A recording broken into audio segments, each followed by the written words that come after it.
Hey guys, my name is Rajeev. I'm going to give you one reason why. The OnePlus 5T is your next flagship device.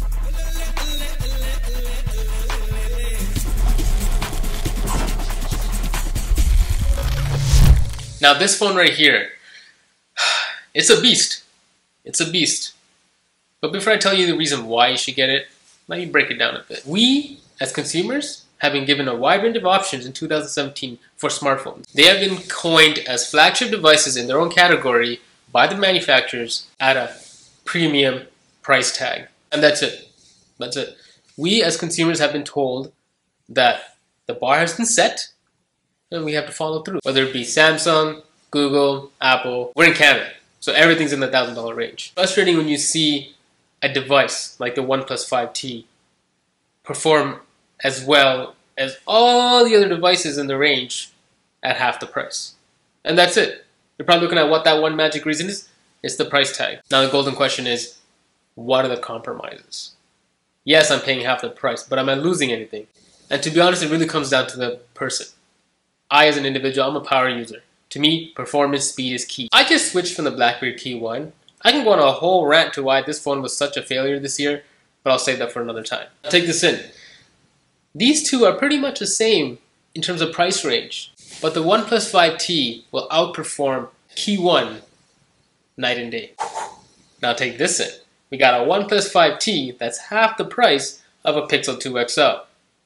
What does that mean? We're getting ripped off. Both perform exactly the same, housing the same Snapdragon 835 under the hood.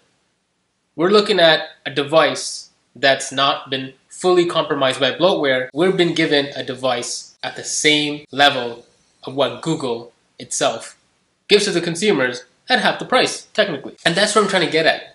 I keep circling back to the price because when you start comparing it by specs, when you start comparing it by the actual experience, the value on this flagship killer is phenomenal. Now the 8 gigs of RAM does give an extra boost, but to be honest, I've never had the experience of what you would get as an iOS user with that smooth vanilla feeling with any other Android device other than the Pixel series. So to be honest, this is blazing fast, definitely a game changer. As you guys most likely know, that there's this new face unlock feature that everyone's raving about that, pretty much puts the Face ID to shame. I have both of them in my hand. I'm going to turn them on as an active state and I'm going to look at it. Ooh! Even though they're doing the same function, one behaves better in my books because I don't want to actually go and, I get the whole security feature, but I really don't want to go and have to swipe again. Let's try that again. Watch this. I'm looking somewhere else. I'm looking somewhere else. I turn on the phone and guess what? I want to unlock. Boom! Amazing. And being a power user, you have to understand that you are doing a lot of multitasking. I'm switching between social media apps. I'm on Google Drive, switching between different cloud apps. I'm on 13 different emails. Huge fan of the BlackBerry Hub, and guess what? There's no lag. It lags on its own device. That's why for me, battery life is very important. I'm getting a full day, and that's all I ask for. I want to be able to plug this in the morning, plug it back in at night, and that's it. Not have to charge in between. And it does that. I actually got about 32 hours at a full day use. And to be honest, you get that with the $700 device. And it doesn't stop there. If you look at the screen, it's an OLED screen. Yeah, it's not a Super AMOLED. It has its own name. It's called Optic AMOLED, but it doesn't matter. It has 16 million colors. Across the board, it's the same thing. Yes, it has less density compared to the competitors, but the human eye, I don't think you're going to be able to see it. And to be honest, it's beautiful. It's crystal clear. It's sharp. And I can't believe I got this for $700. Now, the camera. That's where I have to take a step back with my positive rant.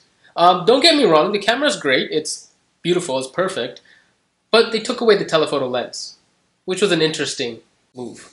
We're looking at a company that decided to take a telephoto lens out and pop in a higher megapixel lens for better low light photography.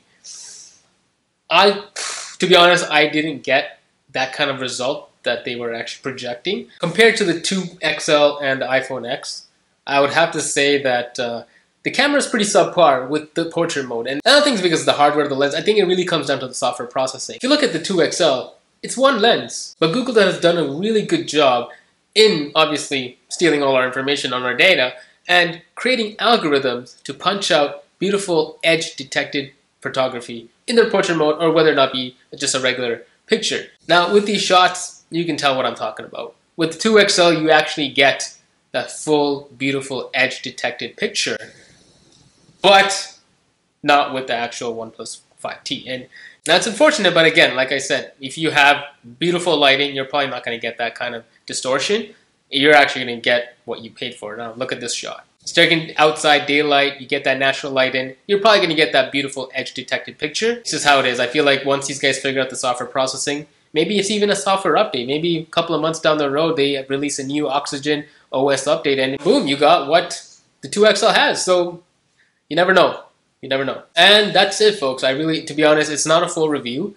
I really wanted to just kind of do a little bit of A/B comparisons in what the market has and what's been given to us as consumers, and tie it back to a price range that most people are comfortable with. And don't get me wrong, if you're an enthusiast or if you have the money or you're like a tech geek like me who wants to have the latest phones, you probably don't care about the price tag. You're probably okay to go ahead and just grab it, play with it, and have it. I'm not saying not to get them, it's just the price range. I feel like it's too high, and to be honest, I feel like it's just going to get higher. At one point, it might stabilize, but we'll see. But yeah, I hope you guys get the OnePlus 5T. If you have it, please leave a comment below. If you don't have it, if you agree or disagree with me, also please leave a comment below. And don't forget to hit that subscribe button. Just hit it. Just take that mouse and go. And don't forget to follow me on Twitter at Rajeev Kugan. Don't forget to follow me on Instagram at Rajeev Kugan. And if you want to check me out on Facebook, I am Rajeev Kugan. I'll see you guys next time. Thanks for watching. Peace out.